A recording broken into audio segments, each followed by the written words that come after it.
Hi everyone, my name is Ethan, and I was tasked with reading Douglas MacLeod's News Coverage and Social Protest: How the Media's Protest Paradigm Exacerbates Social Conflict. So his claim essentially is that a protest paradigm exists in news media, specifically, only when they're covering social protests.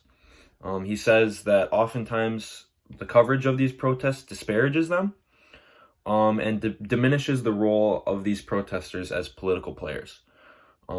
He also says that society would greatly benefit from journalists using multi-perspective approaches. One of his main points is that when it comes to protesting, a peaceful protest doesn't necessarily make what we define a good news story as.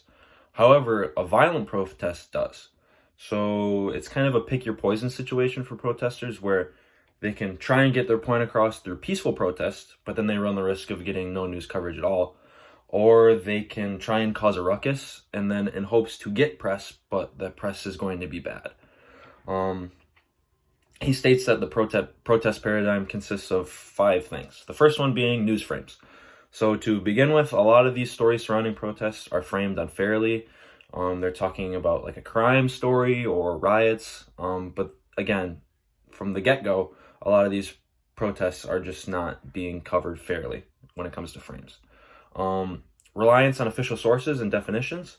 This kind of ties in back to journalism norms, I guess, more so, because in our current day and age, there's a lot of emphasis on credible sources and things such as this. But when it comes to protests, there's no credible sources in a crowd full of citizens.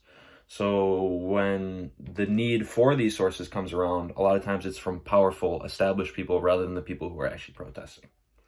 The third one is invocation of public opinion.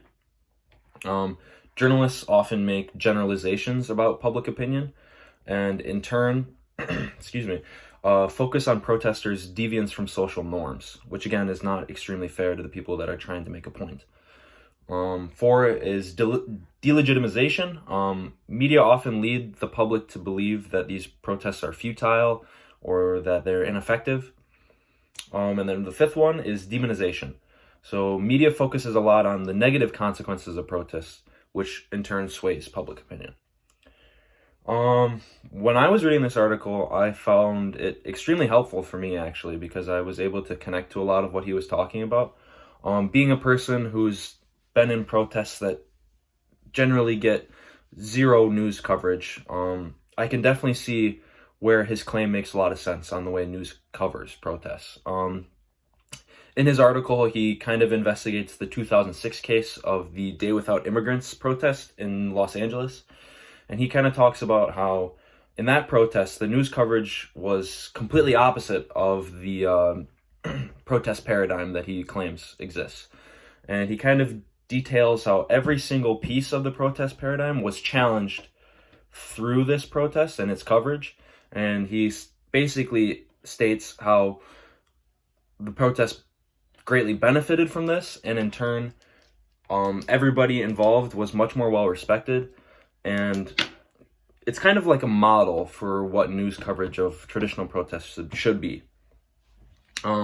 At the end, he kind of has a couple lessons for media, and there's like 10 of them, but I picked out a couple that I thought were really, really pertinent.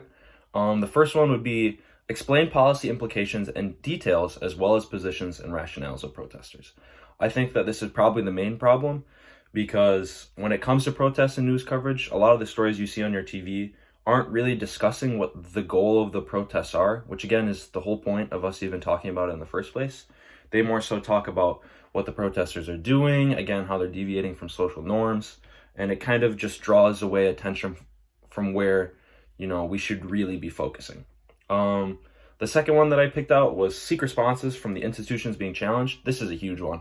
In a lot of news stories, I realized that the people who are protesting, they'd never get to hear from who they're protesting. And I would love to see that in news stories, because I think that would, again, help shape public opinion so that it's more so fair in this argument.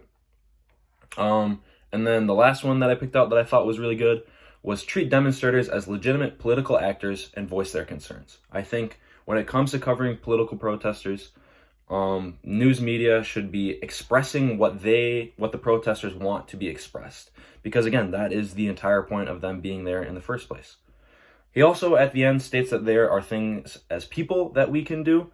And I thought one thing that really resonated with me is when you're protesting, make sure that your policy concerns, your goals are clearly stated and really easy to find for everyone, because then you can kind of bypass this whole political paradigm, and it hopes that you can get people to understand where you're coming from on your own.